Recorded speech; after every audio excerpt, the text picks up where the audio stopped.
Salve, salve, galera! Aqui é o Bruno, diretamente da Califórnia, mais um episódio. Vai ser bem divertido, vai ser bem gostoso e interessante. Espero que vocês curtam aí. Eu vou passar a palavra para o Anderson e ele vai fazer as devidas apresentações aí. Saudações, povo lindo, povo maravilhoso. Estamos aqui em mais um Desconecta e hoje nós temos um convidado super especial aqui, a professora Priscila Ortega, lá do CMSP. A professora Priscila é licenciada e bacharel em Ciências Biológicas pela Universidade Presbiteriana Mackenzie. Também tem um mestrado em Ciências Fisiologia pela Universidade de São Paulo, com estágio na University of North Florida. Também é doutora em Ciências na Universidade de São Paulo e na área de Fisiologia, com pós-doutorado na área de Ecotoxicologia, tanto no Brasil, na Universidade de São Paulo, quanto nos Estados Unidos, no Institute of Marine and Environmental. Vocês têm que respeitar o meu inglês aqui, cheio de sotaque, Joel Santana. And Technology, Baltimore, Maryland, atuando principalmente com invertebrados presentes em ambientes poluídos. E olha só, professora Priscila, aí, muito obrigado por estar conosco e oferecer um pouquinho do seu tempo aqui para o Desconecta. Olá, pessoal, né? Obrigado, Anderson, aí pela apresentação. Bruno, você também aí pelo convite. E, não, o seu inglês tá ótimo, viu, Anderson? Tá ótimo. E aí, bom, a gente tá aí para o que vocês precisarem, né? Como você bem mesmo falou, né? Então, eu trabalhei aí bastante com a parte de ecotoxicologia e aí também tive, né, uma grande participação, principalmente na questão aí de ambientes marinhos poluídos, né? Fiz alguns trabalhos com ambiente de água doce, né, com rio, mas eu trabalhei muito mais nessa questão aí do ambiente marinho, ou seja, na parte aí do oceano e também na parte de manguezal, né? Então, eu, né, pensei assim e trabalhei muito mais toda essa parte aí de água salgada e água salobra, né? Quando a gente tem essa união, então, da água do mar, que é doce, não, ao contrário, né? Da água do rio, que é doce, com a água do mar, que é salgada, né? Então, eu me aventurei mais nessas áreas, né? Perfeito. Olha, eu acho que eu vou começar aqui com uma pergunta, que é uma pergunta talvez básica aqui para a gente conseguir direcionar a conversa. Então, professora Priscila, como que você definiria poluição? Tipo, o que é poluição? Como que a gente consegue saber que um lugar está poluído e o outro lugar não está poluído? Porque muitas vezes a gente fica pensando, é só pensar em sujeira, mas eu acho que dá para a gente ir um pouquinho além desse sujeira e talvez nojeira. Ah, com certeza, né? É muito boa a sua pergunta, Anderson, porque muitas vezes a gente fala de poluição, que nem você falou, né? Só pensando nessa questão de sujeira e não necessariamente, né? Um lugar poluído, na verdade, é um lugar que é modificado.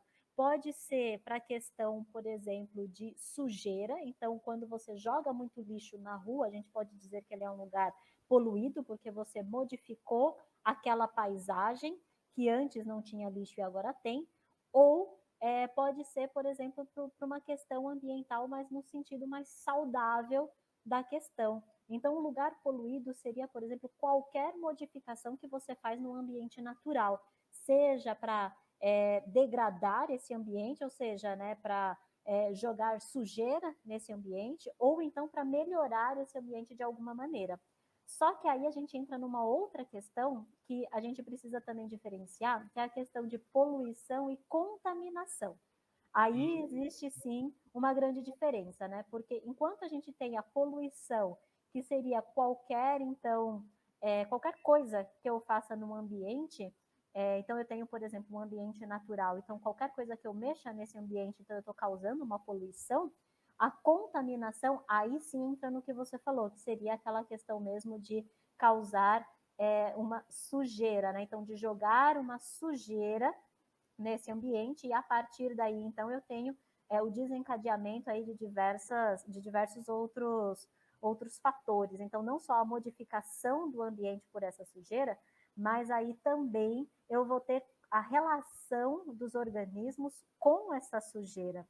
Então, não basta apenas, né, você lançar, por exemplo, o lixo ou lançar, vamos supor, o esgoto num rio.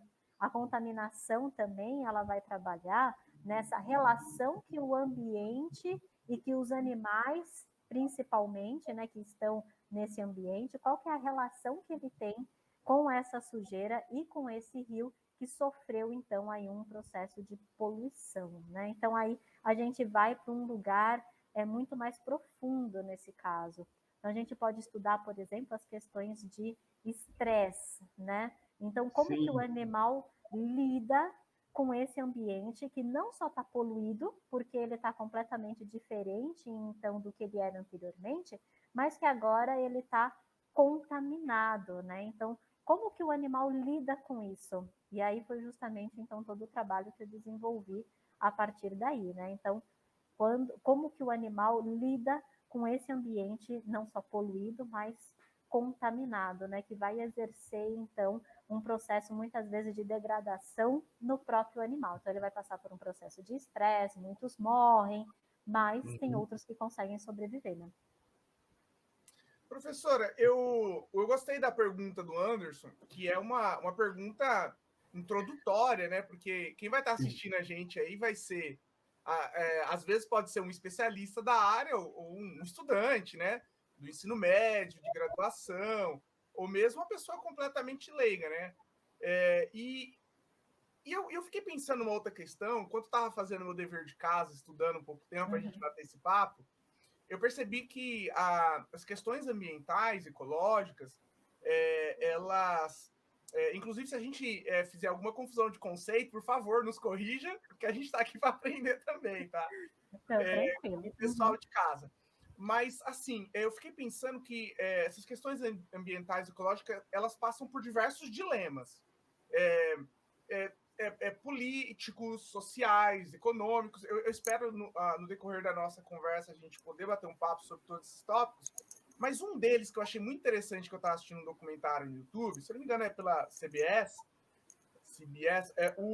sobre comunicação.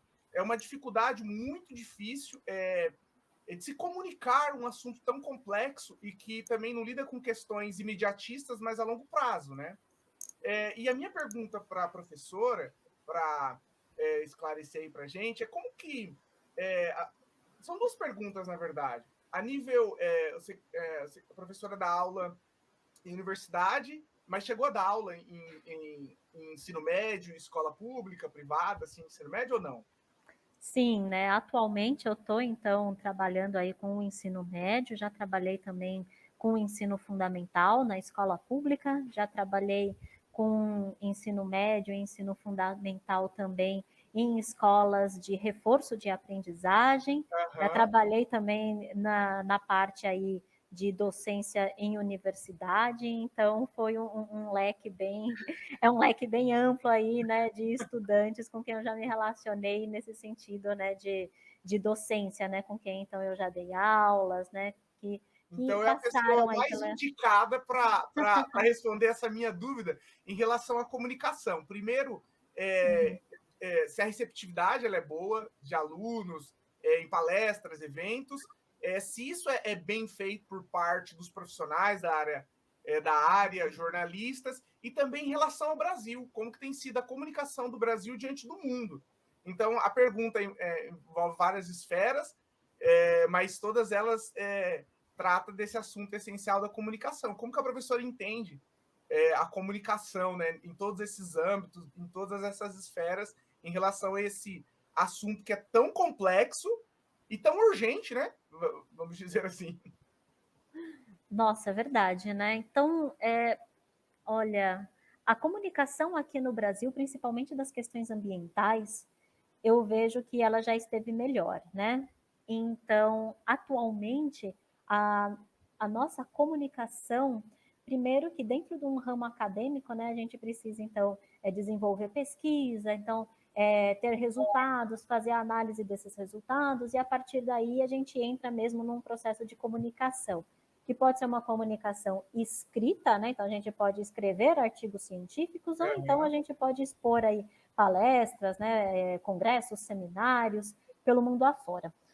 Na questão de artigos científicos, apesar do Brasil ele escrever bastante, a gente está numa grande dificuldade em conseguir publicar esses artigos. Então, apesar dos cientistas escreverem, a gente não consegue publicar, né? Os cientistas não conseguem publicar, principalmente em revistas de grande impacto. Revistas, por exemplo, Quais seriam os principais motivos? Então, aí a gente entra numa outra grande questão. Primeiro, pelo próprio dinheiro. Muitas dessas revistas são pagas. E aí se paga em dólar.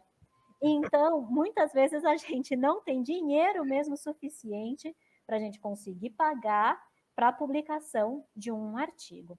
Outras revistas, né, que são grátis, digamos assim, né, que estão liberadas e que você não precisa pagar, você entra numa fila, por exemplo, de espera muito grande para o seu artigo primeiro ser analisado, e depois eles cobram muito na questão metodológica. Então, os especialistas que fazem a revisão do seu artigo, eles fazem uma revisão muito crítica. E se eles veem justamente que o artigo ele é desenvolvido por brasileiros ou por pessoas aqui da América Latina, principalmente, esse artigo ele passa por um processo de revisão ainda maior. Uau. Então, as questões de críticas no seu artigo vão ser muito maiores do que, por exemplo, em outros cientistas que estão na Europa ou que estão, por exemplo, na América do Norte, né, nos Estados Unidos, Canadá e afins. Então, a gente passa primeiro por esse problema também de preconceito, né? Então, preconceito por ser da América Latina, preconceito, por exemplo, por ser brasileiro ou por ser de algum outro país aqui da América Latina. E quando a gente vai, por exemplo, para um congresso, né, a gente tem também a dificuldade com a língua. Muitos dos congressos, eles são em inglês. Então, o brasileiro e outros aqui da América Latina apresentam também essa dificuldade em relação com a língua, em escrever e também em falar o inglês, né?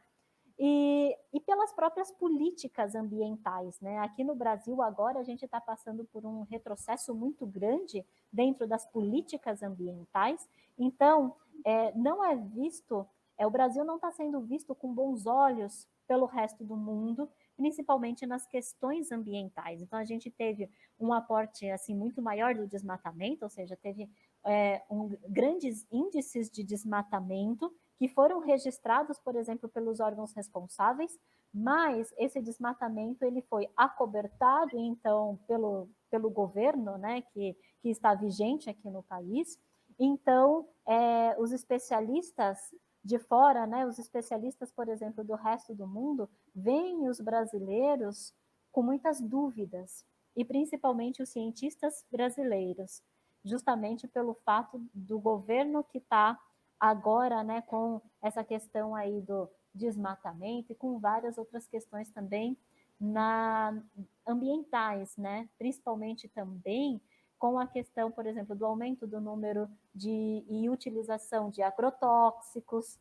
Então, o resto do mundo está vendo o Brasil e os cientistas brasileiros assim com um certo receio. Então, por isso a dificuldade também da gente conseguir escrever, da gente conseguir publicar e, consequentemente, também da gente conseguir se comunicar, né? Mas em relação ao público, de modo geral, assim, fora dos muros, das muralhas da universidade, como que essa comunicação, ela tem sido suficiente? Ela tem sido bem comunicado? As pessoas, assim, a professora, como é da área, sente que as pessoas são bem informadas, elas têm um pouco de consciência. Como que a professora vê todas essas questões? Fora do mundo acadêmico, né? Então, assim, saindo da universidade e do mundo acadêmico, dentro das escolas, a gente até vê os professores tentando realizar essa comunicação. Mas muitas vezes a gente esbarra também na questão do linguajar, né? Então, como que a gente vai fazer essa comunicação? Se a gente utiliza de termos muito técnicos, os nossos alunos muitas vezes não compreendem o que a gente quer, então, passar. E, na maioria das vezes também, a gente pensa assim, bom, então vamos utilizar termos que são mais acessíveis, né? Então, uma linguagem mais acessível. Mas, às vezes, a gente também não consegue passar com exatidão aquilo que a ciência requer, né? Então, o que a ciência requer, a gente também não consegue passar aí com exatidão quando a gente utiliza termos mais simples. Então, eu vejo que a gente está num grande dilema.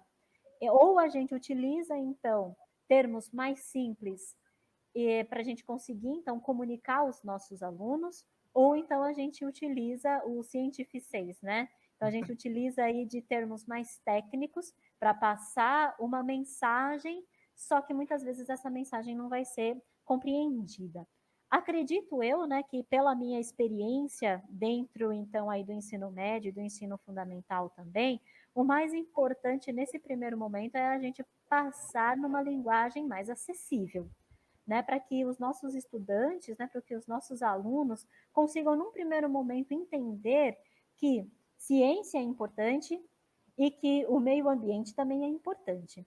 E a partir desse momento que a gente consegue iniciar, então, o aluno dentro da ciência, e a gente consegue, então, trazer esse aluno para o nosso campo, né? A gente consegue trazer, então, esse aluno para perto da gente, aí sim a gente começa a colocar um pouco mais essas questões mais técnicas, então, falar numa linguagem um pouco mais técnica.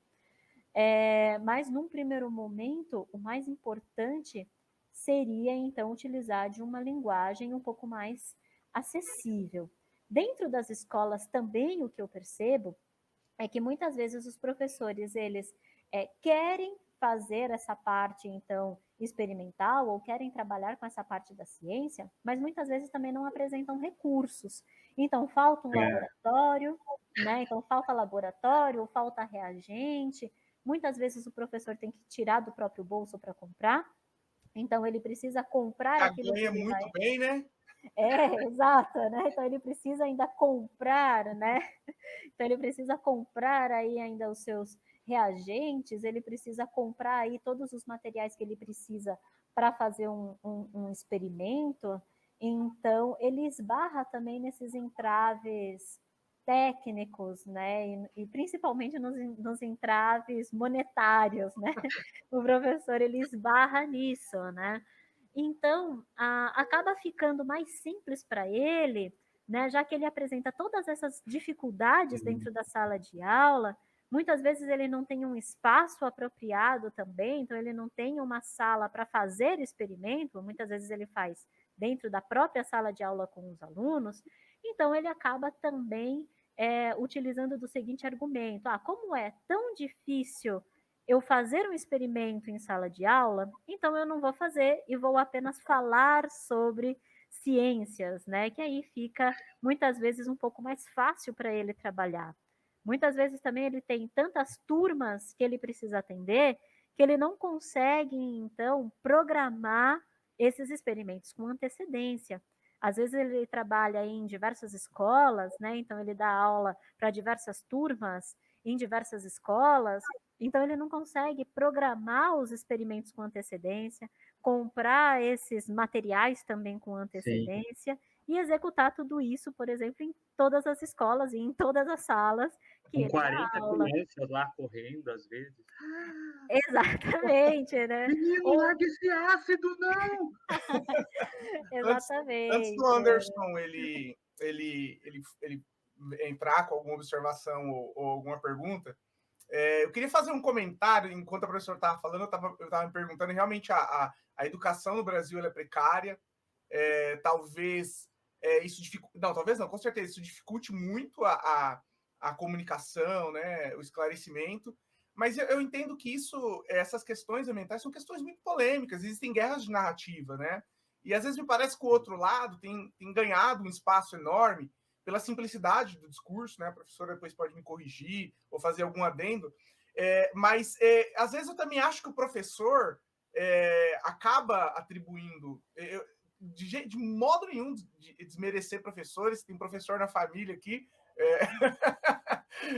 de modo nenhum, é uma das profissões mais nobres que tem, né? Mas às vezes eu acho também que existe um pouco de falta de talvez de preparo por parte dos professores, ou talvez uma falta de dedicação a mais, porque realmente é um tema, não deveria ser polêmico, mas é polêmico, existe uma guerra de narrativas, e na mídia também aquele dilema, né? A simplicidade e a profundidade, né? Como transmitir uma ideia complexa em linguagem simples, palatar, sem termos técnicos. Eu conheço muito bem disso, porque minha área na psicologia, ela é uma área extremamente técnica, e os colegas assim de profissão ocupam um espaço minúsculo exatamente por causa da tecnicalidade. Então, assim, isso é muito difícil. Eu estava assistindo esse documentário, é uma questão muito polêmica isso, e eu acho que a gente precisa melhorar muito para poder comunicar melhor as ideias importantes. Com certeza, né? Você tocou num ponto importante na questão, por exemplo, dessas polêmicas dentro da área da educação, né? Se seria, por exemplo, será que estamos formando bons profissionais, né, dentro da área da educação? Ou será ainda que os profissionais que vão para essa área, eles realmente escolheram essa área, ou eles foram para essa área porque eles foram empurrados para a educação, porque eles não tinham mais espaço, por exemplo, em outras áreas que eles queriam atuar?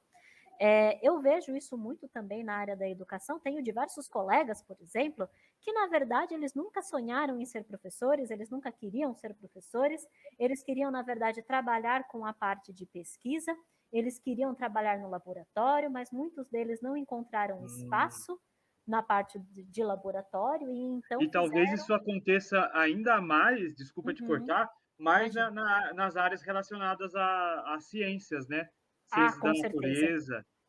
Com certeza. Então, muitos gostariam mesmo de estar ali trabalhando no laboratório com pesquisa, mas eles foram empurrados para a área da educação, justamente porque na área da pesquisa também você tem uma competitividade muito forte e você precisa ganhar dinheiro de alguma maneira. Né? Na área da pesquisa, você vive a grande parte da sua vida na área da pesquisa, então mestrado, doutorado, pós-doc, você vive de bolsas. E quem não consegue ganhar bolsa, por exemplo? Quem não tem o seu projeto aprovado para uma bolsa? Apesar de serem projetos muito bons, né? Então você tem aí inúmeros projetos, né, que estão concorrendo ali junto com você. Então muitas vezes você não consegue ser aprovado, mas você precisa ganhar dinheiro, você tem contas para pagar, né? Claro. Então aí muitas vezes você é empurrado para a área da educação, mesmo você não querendo, porque você precisa de dinheiro. E você sabe que alunos não faltam. Então, na área de educação, muitas vezes você chega com esse intuito de que, eu não vou querer, né, seguir por muito tempo, é só para ganhar dinheiro. E aqueles que realmente ficam na área da educação, principalmente na rede estadual, são aqueles que realmente ficam porque gostam. Porque dentro da área da educação, aquele que não gosta, ele não vai conseguir ficar, ele vai ficar por um tempo, até ele conseguir ganhar dinheiro, mas depois que ele encontra, às vezes, alguma outra coisa que ele julgue melhor, ele sai da área da educação e ele parte aí para outros campos. E aquele que fica na rede estadual, principalmente, né, o Anderson conhece bem também essa realidade, são aqueles professores que realmente gostam. Muitos deles tentam fazer alguma coisa diferente, né? Mas também falta não vou dizer uma melhor formação ou uma melhor especialização, mas falta esse professor muitas vezes conseguir conciliar a sua carreira como professor com a sua carreira também como estudante. Então, falta para esse professor, né, ele conseguir, por exemplo, cursos, né, ou conseguir que o Estado, ou, enfim, o município, pague cursos para que esse professor, né, financie cursos para que esse professor aí consiga se atualizar dentro da sua carreira. Ou promova tempo, né, às vezes. Exato, que promova tempo.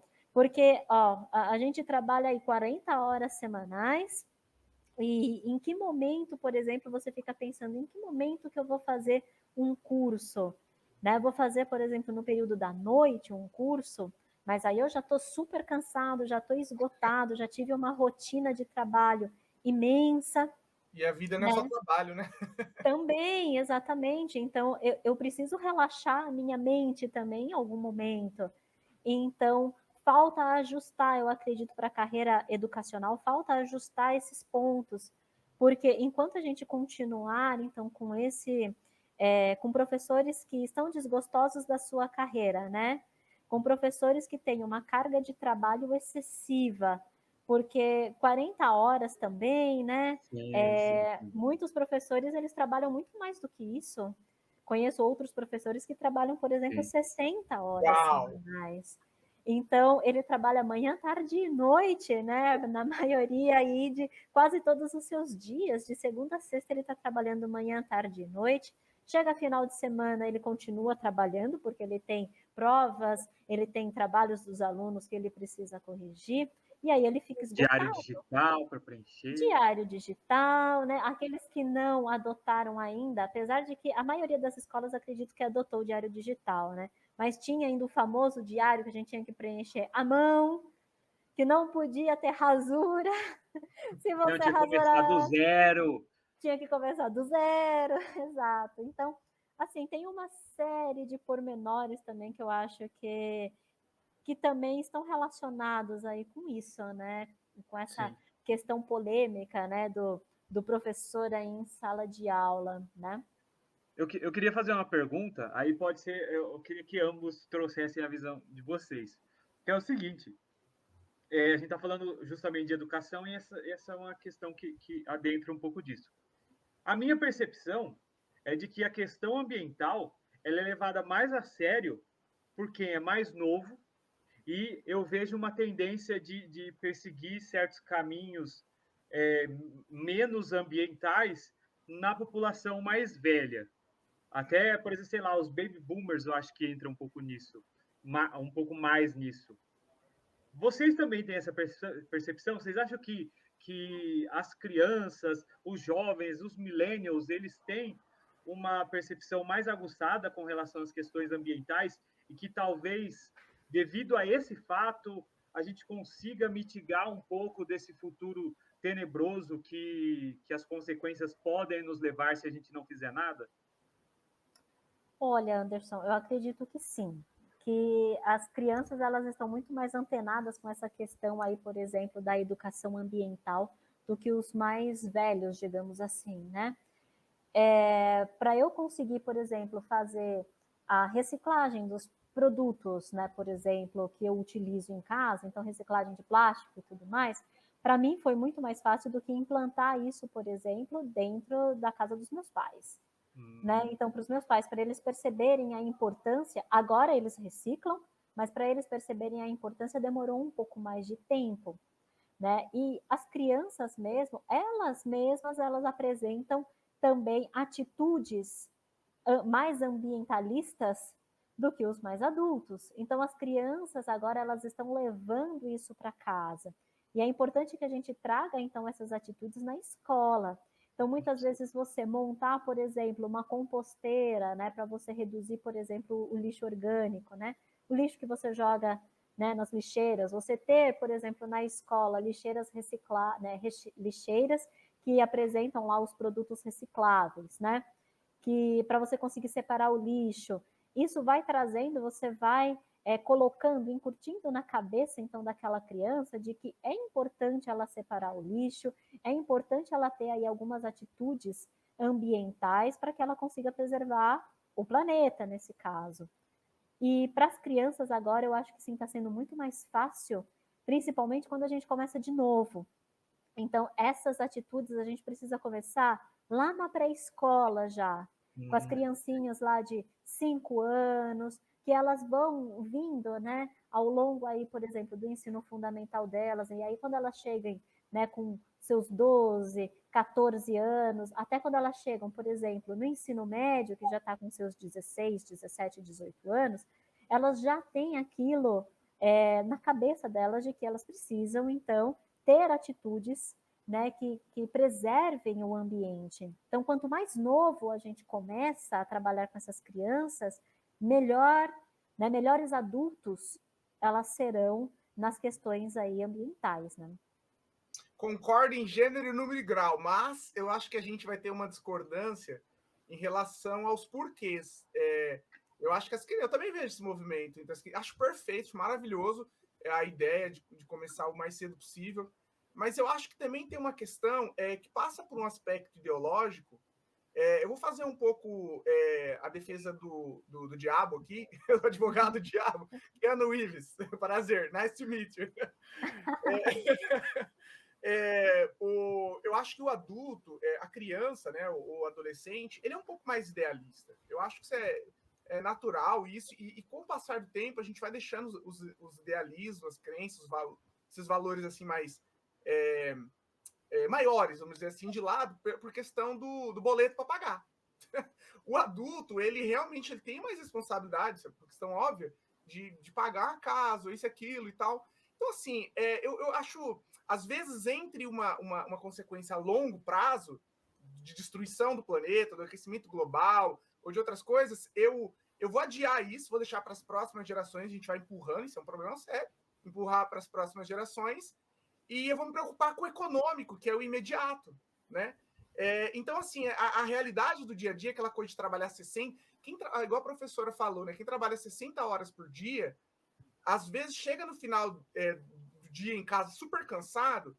Eu também trabalho pra caramba aqui, então às vezes chega no final do dia tão cansado, fala, não vou reciclar, não vou me dar o trabalho de separar as coisas, de colocar. Então, acho que a realidade dura da vida, às vezes acaba deixando a pessoa de mais idade menos ativa, né, nesse processo assim de coisa. E eu acho que, pensando numa visão mais macro, se você chegar numa população e falar assim, olha, o Brasil é um país de terceiro mundo, tem uma economia assim muito difícil, né? É um cenário econômico muito complicado. Se a gente destruir metade da Amazônia, a vida econômica das pessoas, elas vão melhorar muito. Na verdade, não vai, a gente sabe disso, é que falar bem baixinho, né? Porque é um pequeno grupo de pessoas que vai se beneficiar da metade da destruição da Amazônia. Mas é o discurso, né? E o discurso simplista pega mais rápido. Então o adulto, ou talvez a criança, que é mais idealista, não tem um boleto para pagar, ou sei lá, entre outras questões. Eu estou fazendo um recorte muito, muito, muito pequeno, né? Às vezes ele fala, não, é o meu planeta, é meu futuro, como a Thunberg lá, né? Como eu esqueci o primeiro nome dela. A Greta. Thunberg, né? How you dare? Eu penso futuro e tal, enfim, né? Então, assim, eu acho que por esses motivos, entre outros, é claro, a gente poderia fazer umas análises mais profundas, eu estou sendo um pouco simplório aqui, mas eu concordo. Infelizmente, as pessoas... Eu confesso, eu confesso meu crime. Eu não reciclo o tempo inteiro, todo o tempo. Embora exista aqui nos Estados Unidos um cenário mais favorável para isso, mas às vezes, eu tenho consciência, eu não jogo coisa na rua, eu coloco no bolso. Eu sei que são pequenas coisas, não vai salvar o planeta, não vai mudar o aquecimento global, mas é questão de consciência, né? Mas eu não reciclo o tempo inteiro. Eu acho que professora, nos apresente soluções. Eu penso que tem uma questão interessante aí, é que para você tomar uma atitude ecológica, você precisa deliberadamente tomar ações e muitas vezes sistematizá-las. Para você não ser ecológico, basta você não fazer nada. É uma inação que faz com que você seja antiecológico. Então, talvez o pensamento ecológico seja mais difícil, porque ele precisa de energia, ele precisa de ação efetiva, né? Perfeito, Anderson, né, a sua colocação nesse sentido, né? Então, é claro que para ser ecológico eu tenho que tomar uma atitude, né? Eu tenho que tomar uma ação. E nesse caso, também concordo na questão que o Bruno levantou, né? Quando a gente fala, por exemplo, que a gente tem, por exemplo, os adultos, né? Que eu penso mais no econômico, né? Porque eu tenho, por exemplo, outras coisas com que me preocupar, não preciso me preocupar com o planeta. Mas aí a gente, né? Apesar de ter esse tipo de pensamento, a gente acaba caindo num erro que é muito grande, de que, ok, você está se preocupando com a economia nesse primeiro momento, mas se não tiver planeta para você viver, qual vai ser a economia que você vai pensar, né, futuramente? Então, é mais ou menos nesse sentido, né? Sim. Que, por exemplo, a gente tenta trabalhar com as crianças, né? Então, por isso que as crianças, apesar de sim elas serem um pouco mais sonhadoras e idealizadoras, elas conseguem compreender com uma melhor, assim, elas têm esse pensamento racional e esse pensamento lógico também muito bem desenvolvido quando elas pensam dessa maneira. Puxa vida, mas ok, eu estou me preocupando com o futuro, né? Estou me preocupando com a economia, mas se eu não tiver planeta para viver, que economia eu vou ter que pensar depois? Né? Eu não vou ter mais planeta, então eu não vou ter economia para pensar depois, eu não vou ter boleto para pagar depois, né? E aí, então. Inclusive, eu acho que essa dicotomia envolvendo economia e qualquer outra coisa pode ser muito bem exemplificada na pandemia. A gente Claro. viu todo um cenário preparado para vamos priorizar a economia ao invés da vida da população, e no fim nenhuma nem outra foi priorizada. A Exato, gente nenhum está nem vivendo outro. um caos inflacionário enorme e carregando aí 600 mil mortos nas costas. Isso que é Exatamente. complicado. Então, nem a economia a gente conseguiu salvar e nem vidas, né, a gente conseguiu salvar. A gente não conseguiu salvar nada no final das contas, né? Não, eu concordo com ambos, mas assim, eu não sei se. Mas eu acho que o problema está naquela pergunta inicial, comunicação. Porque eu acho que não existe. A gente faz essa dicotomia, né? Lembra daquela palavra, Anderson, que a gente estava discutindo um dia? O maniqueísmo. Maniqueísmo. A gente divide o mundo entre maus e bons, né? E eu acho que isso é um Uhum. problema enorme. Esse negócio de esquerda e direita. Isso é tão patético, porque a vida era tão mais complexa, né? Eu acredito que ambos os lados têm pautas importantes. Ambos os lados têm pautas importantes. Mas a gente, talvez pelo ego, pela vaidade, às vezes a gente acaba menosprezando o outro, quando o outro, porque ele é um adversário, ele traz uma questão importante, e eu trago uma solução simples, né? E eu acho que isso é um problema sério, porque um ponto, às vezes, importante, eu vou trazer essa polêmica para a professora falar, a pessoa mais indicada, fique totalmente à vontade de falar, Bruno, você está completamente errado, e trazer dados e lacrar, né? Como diz aí hoje em dia, né? Mas assim, a gente sempre aqui, de maneira muito respeitosa, mas eu fico pensando num ponto que as pessoas, assim, que às vezes fazem muitas críticas ao ambientalismo, fala sobre questões econômicas, né? Eu acho que a dicotomia não é dicotômico, eu acho que é possível tratar as duas coisas ao mesmo tempo. Mas, por exemplo, às vezes quando você pensa na população na Amazônia, o governo atual, né, e pessoas ligadas ao governo sempre argumentam assim: se você melhorar a economia das pessoas, vai ter menos desmatamento ilegal, né? Eu acho que isso é um ponto. Eu não sei qual é a solução para isso. Eu não sei qual é a solução. Mas eu acho que onde existe desenvolvimento, onde existe um mínimo de qualidade de vida, porque tem pessoas que vivem na Amazônia e na precariedade, né? Ou mesmo a pessoa nas periferias de São Paulo. Eu trabalhei no IBGE, tive a oportunidade, foi um privilégio trabalhar no IBGE. Eu visitei periferias como de Brasilândia, morei na zona sul de São Paulo, aonde as pessoas saem da porta da casa delas, tem, me perdoe, mas tem fezes assim no laguinho e tal. Então, se você vai falar de preservação para uma pessoa que vive, né, com as doenças ali na porta de casa e tal, então eu fico pensando, como encontrar um meio termo? Sabe? Eu acho que eu apenas acusar o outro, falar você é o devil, né? Vamos trabalhar junto, vamos trabalhar, né, together, vamos tentar resolver isso. Eu não sei qual é a solução, mas eu acho que é importante, às vezes, ouvir uma crítica honesta e a gente tentar encontrar um melhor caminho em salvar o planeta, preservar o futuro e pensando também em economia, economicamente na sobrevivência no já, né, no imediato. O que o professor acha sobre isso? Sim, né? Existem muitos estudos, né? E muitas pessoas, né? Muitos pesquisadores ligados, por exemplo, à área ambiental, eles retratam mesmo essa questão de que a gente precisa, por exemplo, utilizar, digamos assim, os recursos naturais, mas com parcimônia, né? Então, por exemplo, não significa que a gente tem que esgotar os recursos naturais, utilizar tudo até acabar, mas a gente tem que utilizar de uma certa maneira onde a gente consiga estar sempre utilizando aqueles recursos. Então, utilização de recursos de maneira saudável. Nesse ponto, ok, né? Então, estamos de acordo, né, nesse ponto. Então, utilização de recursos de maneira saudável. Claro que a preservação, ela vai até um determinado ponto, né? Então, como, por exemplo, a questão aí da globalização, urbanização e tudo mais, vai ser muito difícil a gente retornar ao que era anteriormente, né? Por exemplo, só a Mata Atlântica, só a floresta amazônica que dominava, por exemplo, aqui o país. Isso vai ser muito difícil e a gente vai ter que conseguir utilizar esses recursos e conviver com eles da maneira mais saudável possível. Mas também ter uma visão de que podemos desmatar porque vamos crescer economicamente, desmatar realmente você só favorece a um pequeno grupo. Então, você só favorece, por exemplo, aqueles que precisam, né, então, de um campo livre para eles conseguirem, então, avançar as suas terras e conseguirem aí, então, explorar ainda mais aquelas terras.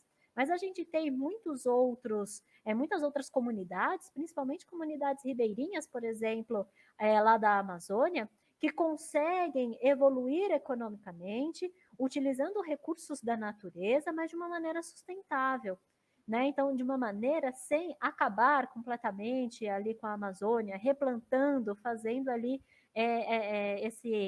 essa gestão ambiental, né? Então, crescer economicamente, utilizando recursos, fazendo uma gestão ambiental, ok, agora desmatar por desmatar também, né? Só para você favorecer um pequeno grupo, aí a gente não está crescendo economicamente. A gente está favorecendo um pequeno grupo.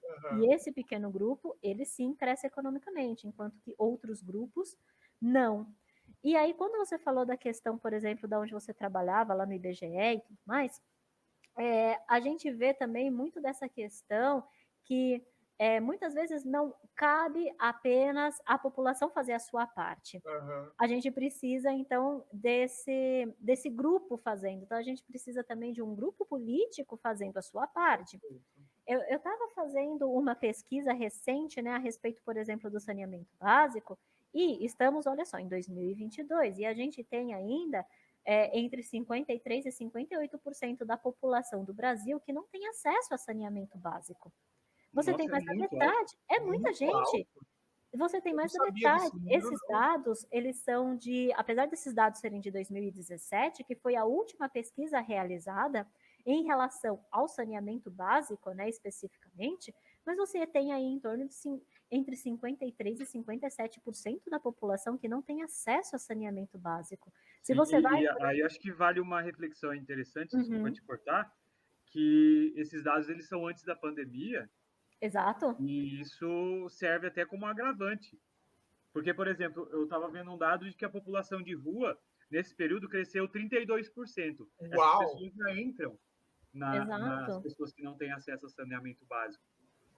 Exato. E se você for, por exemplo, para a região norte, por exemplo, do país, esse número ainda aumenta. Na região norte do país, por exemplo, a gente tem em torno ali de 63, olha só, 63% da população que tem ou não tem acesso a saneamento básico ou tem acesso a um saneamento básico muito deficiente. Então, você não vê também políticas públicas de incentivo, né? De coleta, por exemplo, de esgoto, que é uma coisa relativamente aí que todo mundo precisa, né? Eu não estou falando, por exemplo, de reciclar, eu estou falando de tratar esgoto, né? Que ainda convenhamos, né? Quando a gente melhora o saneamento básico, querendo ou não, a gente está aplicando uma medida de que tem uma característica de viés ambiental positivo, claro. Porque muito provavelmente quando não há saneamento, isso gera resíduo, gera poluição, né? Com certeza, porque esse esgoto, por exemplo, não tratado, ele vai cair num rio, né? Que vai, então, causar ali uma série de contaminação, que vai causar uma série de poluição ali naquele rio, que vai matar muitos organismos. Problemas de saúde, exatamente. Então, você tem uma série de doenças, de vermes, né? Assim, por exemplo, as verminoses, muitas delas, né, estão associadas com essa questão, por exemplo, de consumo de alimentos que são alimentos contaminados, né? E eu não estou falando de contaminação por metais tóxicos, não, estou falando de contaminação por fezes, né? Uau. Contaminação por fezes humanas não tratadas de indivíduos que estão contaminados. Estou falando de fezes de animais. Então, muitas pessoas, né, uma grande quantidade aí da nossa população aqui do Brasil, ainda ingere alimentos onde você tem a presença, por exemplo, de animais contaminados que defecam naquele lugar e eles plantam naquele lugar, colhem os alimentos daquele lugar e ingerem aquele alimento contaminado, quanto também de água contaminada, né? Então, muitos, por exemplo, os dejetos, ou seja, né, os nossos resíduos, né, da digestão, então, por exemplo, que a gente defeca e tudo mais, né, do esgoto não tratado, vai então para um rio ou para uma represa, e muitas pessoas ainda ingerem essa água contaminada, que nem passam por um processo de tratamento. Então, você nem tem um processo de tratamento nessa água. Então, você tem aí um aumento drástico de doenças, né, de verminoses, que são facilmente tratadas também, né, que são facilmente prevenidas. A gente consegue prevenção, né, a gente consegue se prevenir dessas doenças com o simples fato de a gente consumir água tratada, com o simples fato de ter aí saneamento básico decente para todo mundo, né? Infelizmente os políticos não trabalham com saneamento básico, né, com esgoto, porque não ganha voto, né? Mas, professora, a gente está num tema muito interessante, agora que eu parei para pensar, né? Não pensei antes do nosso. Mas, tipo assim, a gente está vivendo uma questão aí energética, né? Eu acho que passa por questões ambientais, né? Eu estava acompanhando o noticiário nacional, queria saber a opinião da professora, porque, para mim, eu acho que se nós fôssemos um país mais civilizado, não sei se essa é a melhor palavra, essa dicotomia não deveria existir. Eu acho que a gente tinha que pensar nos dois aspectos, pensando em futuro, pensando no presente e tal. Não sei qual é a solução, mas mas passa pelo diálogo, pelo menos. Com certeza, né? Tudo passa pelo diálogo, né? E por aquilo que a gente estava conversando anteriormente, né? No poder da comunicação, né?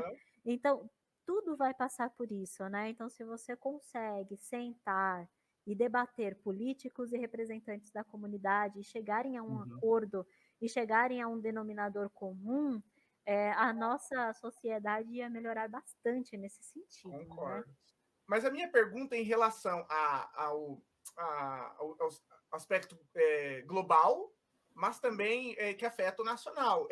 Por exemplo, teve aquele dilema, aquela questão lá da Angela Merkel desligar as usinas termonucleares e tal, e agora esse conflito com a Rússia envolve questões ambientais por causa do potássio e tal, os fertilizantes e tudo mais.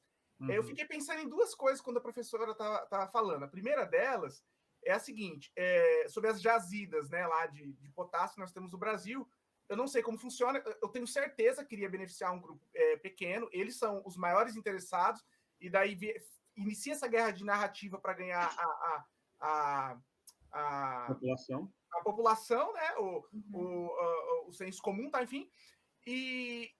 Mas assim, quando o país economicamente ele cresce também, e o Brasil alimenta acho que entre 5 ou 6 bocas no mundo, né? Todo o país também, por outro lado, ele é beneficiado. Então, assim, se a professora é a favor ou não da exploração, se existe uma maneira de fazer essa exploração de uma maneira ecologicamente sustentável, porque, assim, outra coisa só para pensar, hoje eu tô aqui inspirado fazendo o contraponto, para a gente não ficar todo mundo no mesmo, né, na mesma coisa, assim, para ter uma coisa diferente.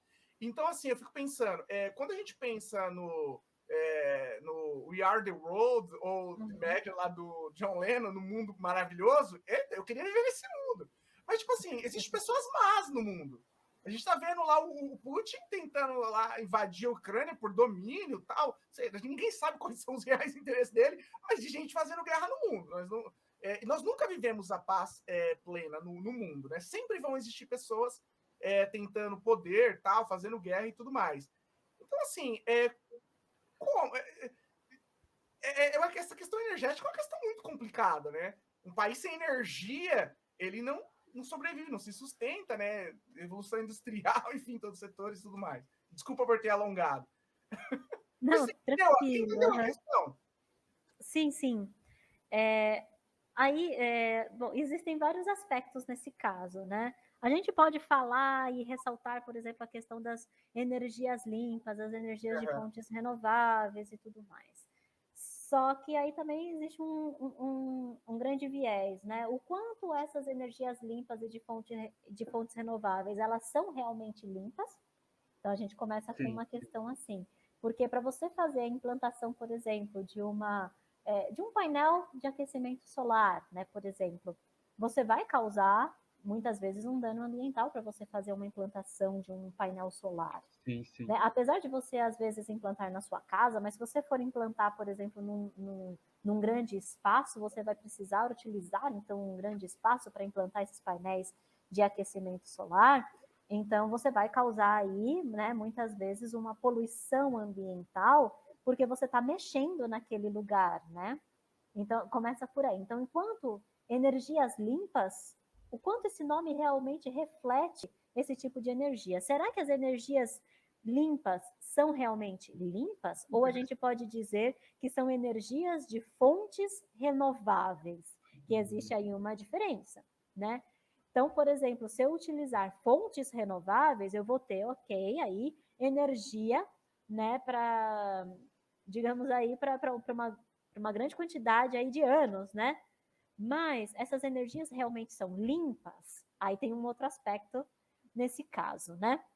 Mas e uma outra questão também, a questão, por exemplo, da exploração, né? Que você estava falando da exploração, por exemplo, do potássio, né? Esse potássio ele é muito utilizado em fertilizantes, né?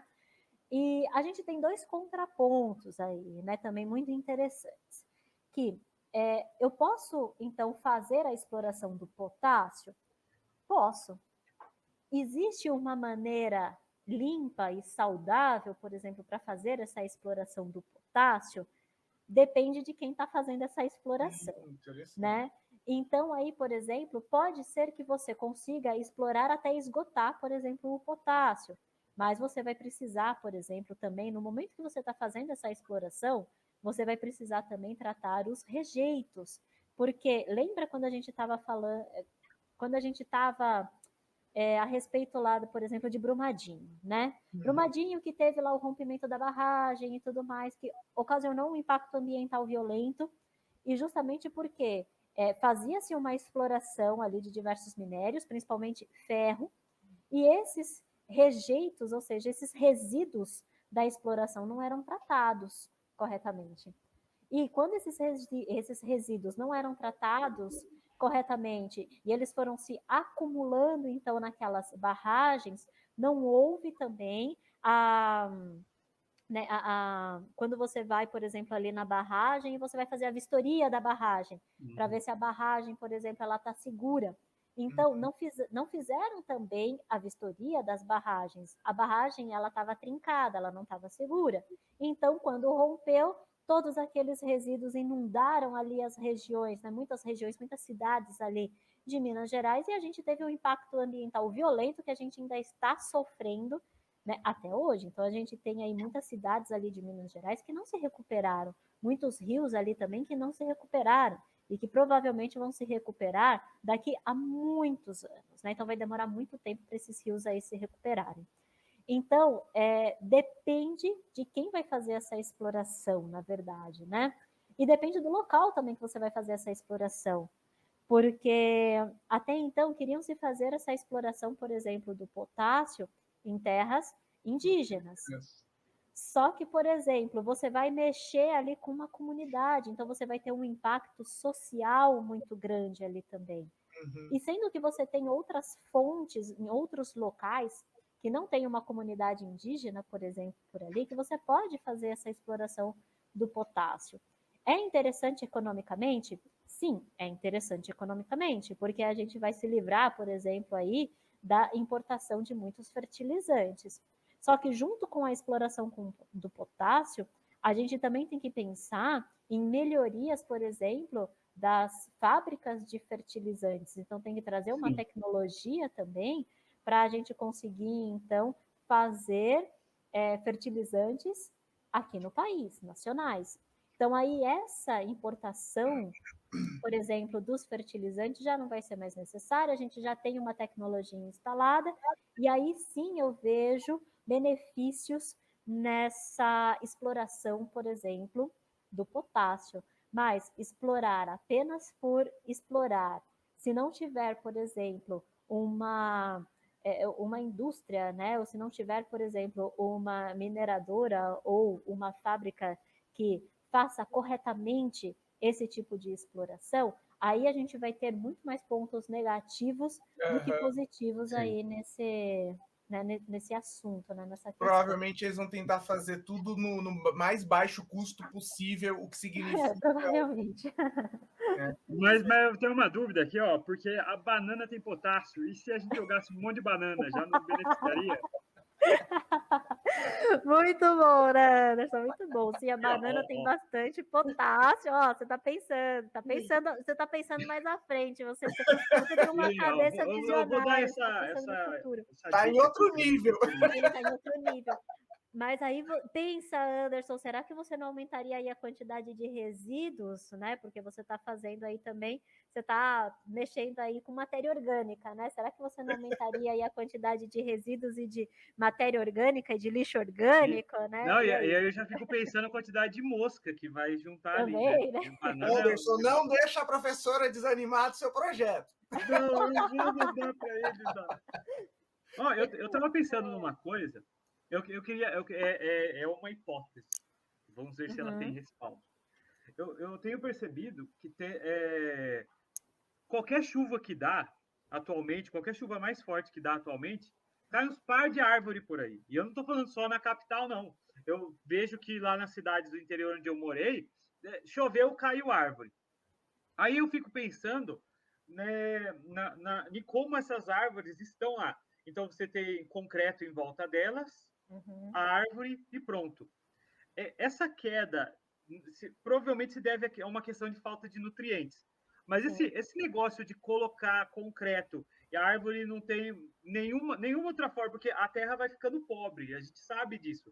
E não tem reposição, porque se a árvore está numa floresta, né, a gente sabe que a gente tem uma grande reposição de nutrientes, porque vai lá o bicho, ou sei lá, a anta faz um cocôzinho ali, ou então veio o macaco e faz alguma coisa lá, deixa algum bagaço de fruta e vai, e a outra planta morre. Então a gente sempre tem uma questão de reposição de nutrientes na terra.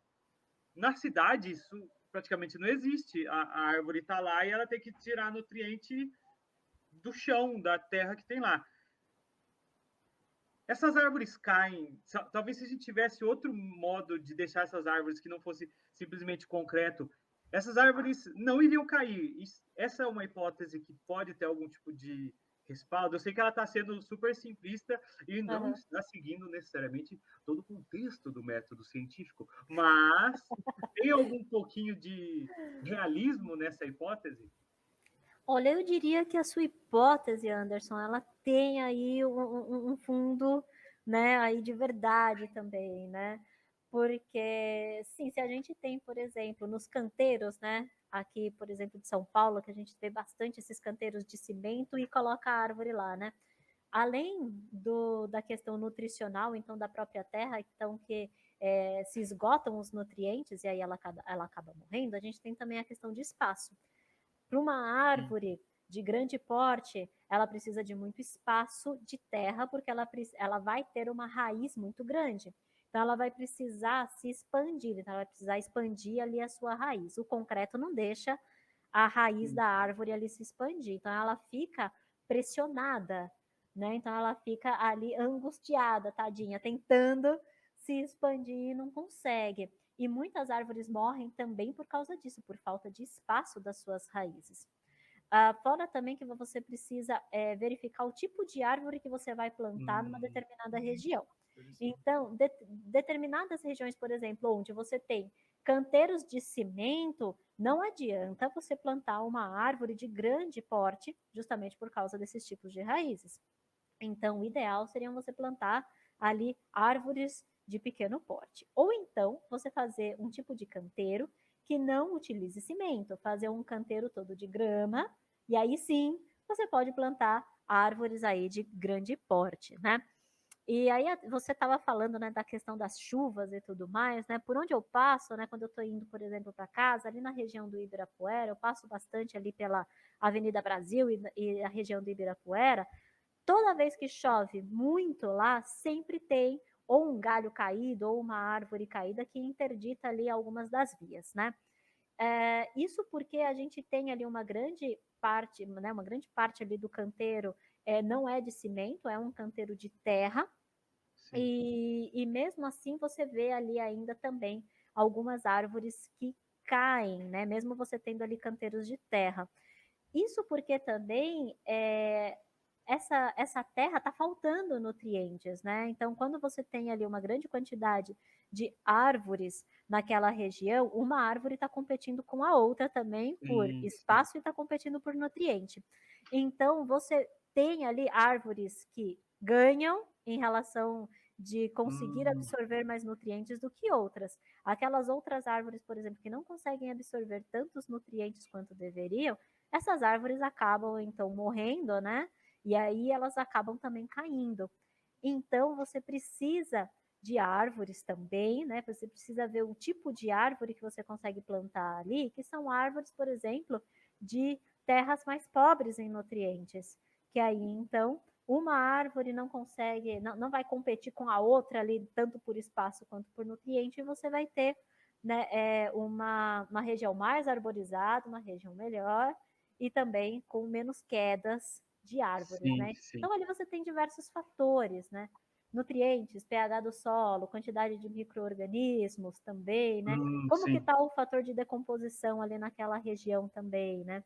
Então, eu tenho muitas árvores com vegetações, com folhas, por exemplo, e quando caem ali aquelas folhas, elas apenas secam ou elas são decompostas, né? Quão úmida também está aquela terra? Porque para ter decomposição eu preciso ter micro-organismos, preciso ter bactéria, fungo, preciso ter água, preciso ter um pH ideal também daquele solo. Então é um conjunto de fatores aí que pode levar... Dentro dessa questão, eu acho que aí para englobar, o quão benéfico é ter árvores nas cidades? Tipo, que tipo de benefício elas trazem? Porque durante muito tempo a gente teve aquela visão de que, porque a Amazônia é o pulmão do mundo e as árvores geram oxigênio e tal, e hoje a gente percebeu que não é bem assim. Então, como que fica essa questão do benefício das árvores atualmente? E existem, para emendar, e sobre políticas públicas no município, como que passa pela escolha? Eu achei muito interessante, para mim, que sou meio burraldo, e para o pessoal aí que está ouvindo, para entender. Às vezes eu passo nas ruas assim, como que é feita essa escolha? Existem políticas públicas? Os ambientalistas, quem é do... O engenheiro ambiental, né? O engenheiro ambiental, é o engenheiro ambiental que escolhe o tipo de ar, ou é somente o aspecto da beleza, tipo... vai ficar mais bonito, o paisagista. Né? Porque, sabe por que eu tô perguntando isso? Eu dirijo num lugar aqui, que é uma rua bem movimentada, um trânsito lascado, e no meio dessa avenida tem babosas. Nem sei se é muito comum aqui, babosas, mas tem lá. E essas babosas ficam cheias de cinza, sabe? Tipo, feia. Eu achei meio feia aquelas babosas. Eu gosto de babosas, né? Eu acho babosas lindas, mas naquele local ali eu fico pensando, será que não existe árvores, ou sei lá, alguma planta que absorve melhor, que é melhor para estar nesse local do que a babosa? Quem é que decide isso? Como que é feita essa escolha? Bem pensado, né? A questão, por exemplo, quem faz a escolha do tipo de árvore que vai ser plantada e tudo mais, realmente é o engenheiro, por exemplo, florestal, né? Não é o ambientalista, mas sim um engenheiro florestal, né? Mas às vezes parece realmente que está mais para paisagista do que para um engenheiro que faz essa escolha, né? Mas, de fato, deveria ser feita essa escolha um engenheiro ambiental, de fato, deveria ser ele, né? E muitas vezes, para ele escolher a árvore que vai ser plantada, ele tem que levar em consideração esses fatores que eu estava relacionando para o Anderson anteriormente. Então, ele tem que levar em consideração, por exemplo, os nutrientes, né, o tipo de solo que tem ali naquela região, quantidade de nutrientes, pH, micro-organismos, ele tem que levar em consideração isso para ele conseguir, então, implantar, né, plantar uma árvore que consiga sobreviver naquela região. Além disso, ele tem que pensar na questão também de sol, radiação. Então, qual que é a posição do sol, por exemplo, que aquela região, vamos supor, eu tenho, ali pega mais sol, por exemplo, à tarde do que de manhã. Então, eu preciso de plantas, por exemplo, né, que estão aí com o seu período de ativação, né, mais para o período da tarde aí do que para o período da manhã.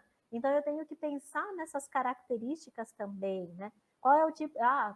aquele vento, o vento ele vem da onde? Ele vem do norte para o sul, ele está vindo do leste para o oeste, então eu tenho que pensar nessas características também climatológicas, né? Então eu tenho que pensar nos fatores climatológicos, tenho que pensar na quantidade de chuva. Então, por exemplo, qual que é o índice pluviométrico? Olha a palavrinha bonita, né? Então, quanto que chove naquela região, né? Quanto de chuva que eu tenho? Eu tenho árvores, por exemplo, que gostam de seca, né? Que gostam de quanto menos chuva, melhor. E outras que falam, pelo amor de Deus, chove, porque eu preciso de água. Então, eu tenho que levar esses parâmetros em consideração. Tecnicamente, quem faz isso é o engenheiro florestal, né? Que deveria fazer isso, né? E você tem projetos aí também de gestão ambiental, então quem trabalha com gestão ambiental também pode dar aí os seus pitacos nessa questão, por exemplo, de que tipo de planta você coloca numa determinada região. Na prática, eles manjam desses Paranauê todo ou deixam a desejar aqui? Assim, depende muito, né, de cada profissional, né? Eu não sei de fato se esses profissionais realmente são gabaritados e tudo mais, né? Mas de fato, para você, então, fazer parte aí de uma equipe técnica, você precisa ter, então, especialização, você precisa ter faculdade, por exemplo, nessa área da botânica ou na área de ciências biológicas, precisa ou ter um curso aí também na área de engenharia ambiental ou de gestão ambiental, ou fazer faculdade nessa área. Então, você tem que ter ali alguns requisitos e algumas especificações, né? Para você, então, porque você passa por concurso, né? Então, você precisa ter ali algumas especificações para você conseguir entrar, né? E sobre, tipo, as árvores na cidade? Tipo, sim, é verdade. Tipo, né? Elas caem, e aí faz sentido replantar? Elas trazem algum benefício? E aquela questão sim, verdade. Porque a Amazônia é o pulmão do mundo. Porque Exato. a gente sabe que não é necessariamente assim, existe uma questão mais relacionada à água e tal, então... O que a gente sabe, na verdade, né, assim, essa questão da Amazônia ser o pulmão do mundo, isso é uma grande balela, né?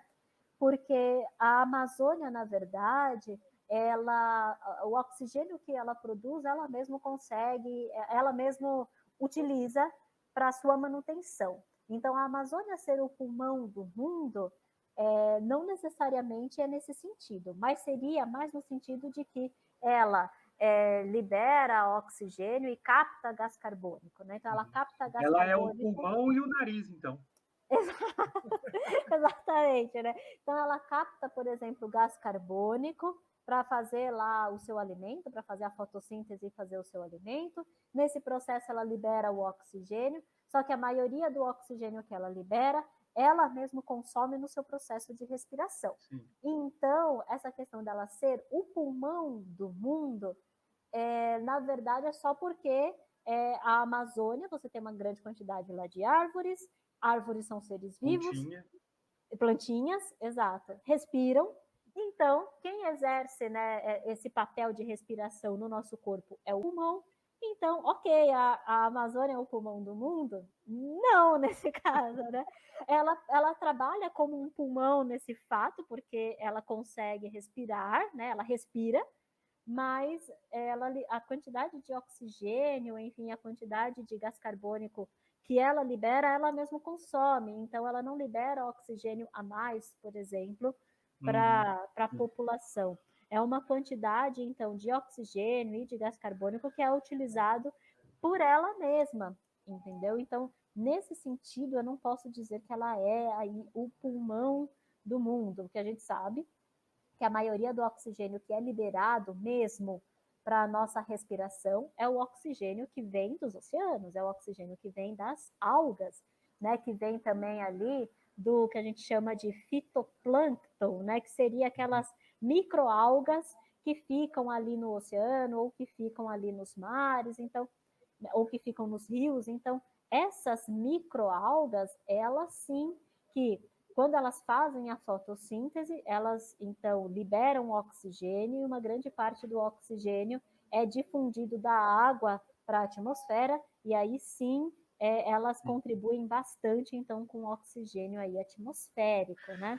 Mas as plantas, né, de maneira geral, as árvores, né, que estão aqui na superfície, né, que estão, né, nesse caso, fora dos rios, dos lagos, dos mares, né, os vegetais terrestres, eles são importantes porque eles vão gerar sombra, né, então eles conseguem regular muito o clima, por exemplo, de determinadas regiões, que a gente chama aí de microclima. Então, eles geram sombra, eles geram umidade, eles diminuem, né, a temperatura. Então, lugares que têm mais árvores são mais frescos, são mais úmidos, se respira melhor. Então, por isso, árvores são importantes. Professora, posso mudar um pouquinho do tópico? Total, vamos lá. Eu estava vendo aqui no currículo da professora, a professora trabalha, tem um pós-doutorado na área de ecotoxicologia. Depois traduz para a gente, e sobre fisiologia, sobre doenças também, assim, é isso?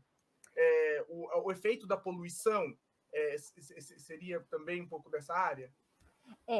Quando a gente fala em ecotoxicologia, a gente fala então do ambiente sendo tóxico, né? Ou o quanto o ambiente ele está contaminado e o quanto isso influencia nos seres vivos que vivem naquela região.